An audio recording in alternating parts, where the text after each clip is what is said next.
Bonjour à tous, la bourse de Paris oscille autour de l'équilibre ce matin. Les investisseurs parisiens accueillent plutôt mal le revirement de situation sur le plan de relance aux États-Unis qui a eu lieu cette nuit.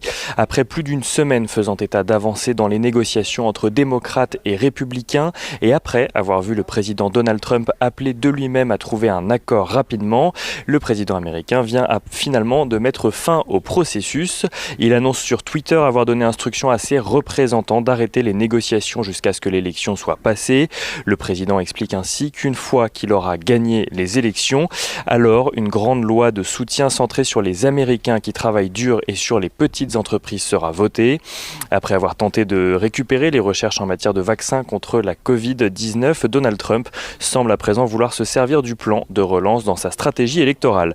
Une décision qu'a immédiatement condamnée Nancy Pelosi, la présidente démocrate de la Chambre des représentants, qui a accusé Donald Trump de faire passer ses propres intérêts avant ceux du pays, avec la pleine complicité des membres du Congrès. Certains investisseurs restent cependant optimistes alors que les minutes de la Fed doivent être publiées ce soir et que Jérôme Powell appelait hier de ses vœux des mesures fortes.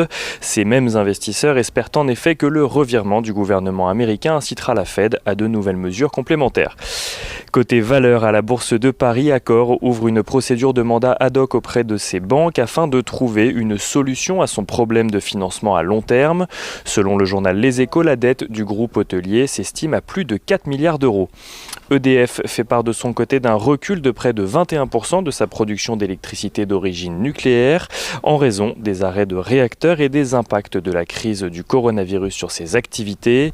Pernod Ricard signe de son côté la plus forte hausse du CAC 40 ce matin grâce à une recommandation de Jefferies qui passe de conserver à acheter.